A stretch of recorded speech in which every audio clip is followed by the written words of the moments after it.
Lionel, j'aimerais que tu puisses m'expliquer comment est venue l'idée du projet. En fait, il y avait déjà eu une première version de ce film-là qui avait été faite. Moi, m'occupe de l'atelier vidéo à l'hôpital, là où je travaille. Et on avait déjà fait une première version de Venu d'ailleurs, il y a maintenant, il doit y avoir 2 ans. Mais en fait, avec nos petits moyens à nous, quoi. Le résultat n'était pas terrible, notamment au niveau du son, puis la qualité de l'image était voilà. Ce qui fait que quand on avait postulé pour aller au festival de vidéo en santé mentale avec ce premier film, on n'avait pas été sélectionné entre guillemets. Entre-temps, j'ai rencontré Grégory pour autre chose, qui m'a expliqué qu'il était vidéaste. Voilà. Puis voilà, c'est en discutant, on est reparti sur cette idée-là. Puis au départ, on était parti sur un autre scénario. Puis Grégory me dit mais pourquoi pas reprendre celui que vous avez déjà fait. Donc voilà, on est reparti là-dessus. C'est comme ça qu'on a fait ça. Et ce festival de vidéo en santé mentale. En santé mentale, comment vous avez connu ça et pourquoi l'idée de participer avec un groupe? C'est moi, de par mon boulot, je rencontre pas mal de personnes d'autres hôpitaux psychiatriques en France, quoi. Et puis il y avait un jour une collègue de l'Élan Retrouvé, un hôpital à Paris, qui participait à ce festival-là, qui m'en avait parlé. Et puis c'est comme ça, moi du coup j'avais créé derrière l'atelier vidéo à Janet. Et puis c'est un festival qui a lieu tous les ans. Donc voilà, et puis on a fait un premier film qui s'appelait Le Tableau Bleu, qui avait été sélectionné, qui avait été projeté là-bas il y a 4-5 ans de ça. Puis voilà. Il a lieu quand ce festival? Novembre. Combien de temps il vous a fallu pour faire aboutir ce projet? Longtemps. Non, en fait, concrètement, la partie, nous, on dit qu'il a été fait de janvier à juin. Voilà. Par contre, du coup, on n'avait plus le scénario à écrire, puisqu'il existait, même si Grégory a fait un travail de réécriture dessus.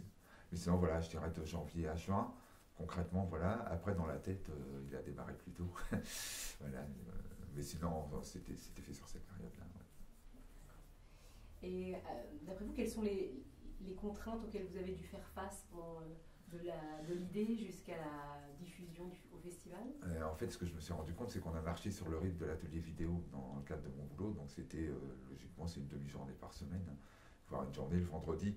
Et en fait, de devoir tout le temps, on n'est pas dans un élan, donc il faut penser à mettre toujours les mêmes fringues, il faut être sûr que tout le monde soit toujours présent, donc c'est hyper compliqué. Donc la grosse contrainte, c'est ça, c'est-à-dire qu'en fait, c'est des jours fixes.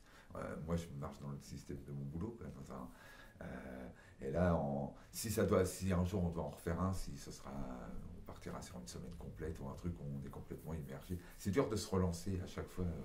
On est dans le film, ça s'arrête, pendant une semaine on est dans autre chose, il faut retourner dedans. Voilà. Donc la grosse contrainte, c'est ça, quoi.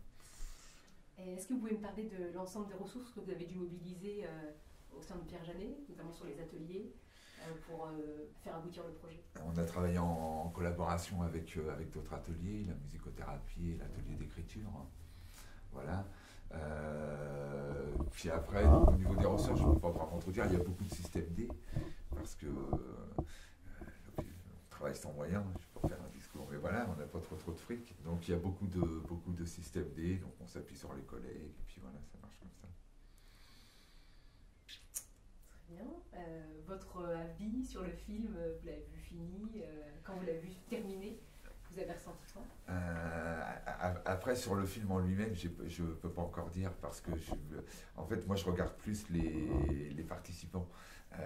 C'est toujours pour moi, dans ma position à moi, c'est une activité thérapeutique. Voilà. Donc le but, c'est d'apporter du soin.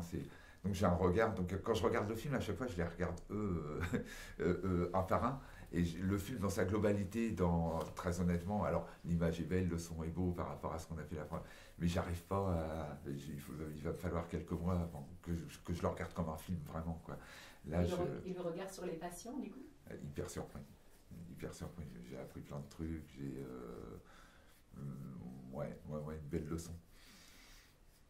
Et à votre avis, pour terminer, que devient E.T. après son retour sur sa planète? Il n'a qu'une envie, c'est de revenir nous voir.